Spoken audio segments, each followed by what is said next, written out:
The Slender Path. Prologue. We all love going on a journey, either alone or in a group. The idea of taking a vacation or break from our daily survival rat race entices us to refresh ourselves, explore, discover, and anticipate the experience in store. We often spend hours finalizing a plan, yet we notice that a few things do not go as expected. This leads us to make alternate decisions in point-blank moments. Let us not forget the first step we or someone else take to plan or estimate the trip. Without that, how would we know what to bring, things to do, and the outcome? Let us also take a moment to remember the trips still in the planning stages that haven't happened yet for various reasons. The trip estimate or rough plan reveals our ability to conclude the possibility or make relevant changes. Above all, it begins with the question, do we have the time, willingness, and resources for it? Now that we have various map views and traveler reviews, we know about those paths taken. Using them, we take the ones that are smooth, relevant, exciting, and refreshing. The journey I'm about to describe has a narrow path, and only a few can make it through. The majority may either disagree, disown, or quit. I used to be partially under these categories, which you can term as lukewarm. The timeline from birth to death is a long journey with diverse experiences as a part of it. Birth is a fresh beginning, and then the following events that unfold are categorized under one's upbringing and life choices. This is almost correct, but has a missing part. What about the deformities or challenges one has come up with while growing in the womb? People term it as fate, curse, bad luck, evil eye, evolution, or genealogy. From a biblical worldview, let's read Psalm 51, verse 5. Behold, I was brought forth in iniquity, and in sin my mother conceived me. Ephesians 2:3 states that we, by nature, are the children of wrath. The Bible reveals that the original sin, or the first sin, along with the generations of sins, is the reason for wrath. How does sin come into one right from birth?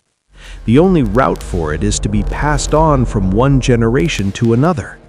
Track it down to the point of origin, and we end at Genesis 3, which describes the temptation and fall of man. If the law of a country punishes a person for a crime or felony, is it also passed on to the next generation? No, but kin punishment exists in some places. They apply a sanction when a rule is broken. Pardon or exemption might come later. How is this different from a curse? We usually define a curse as a scenario where the weak person cannot withstand a strong one, either physically or mentally, and uses words to bruise.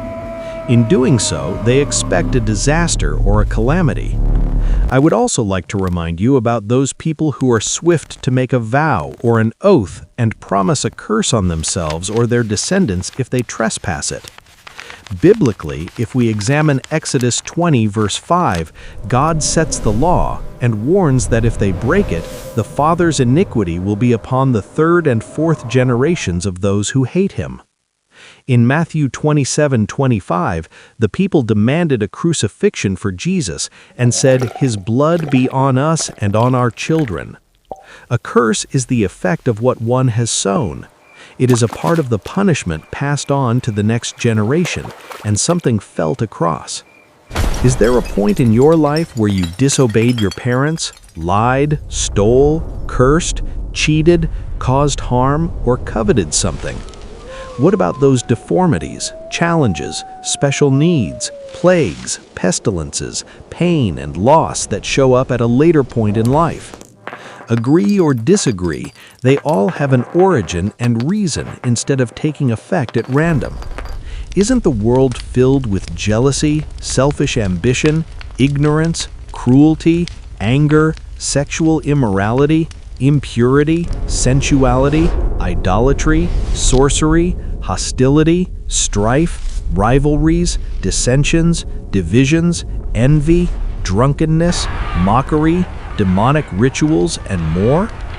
How many times have we heard organizations indicating that the human race's actions cause certain calamities? If one generation was sailing and drowning in these, how would the next generation have a new start or a better one? I once began to smoke cigarettes and consume alcohol after observing my uncle and assuming how soothing it would be. Don't we teach these directly or indirectly to one another, either aged or young? It reminds me of Proverbs 22:15. Foolishness is bound up in the heart of a child. The rod of correction will drive it far from him. We either have to approve such an act by ignoring it or disapprove it using correction.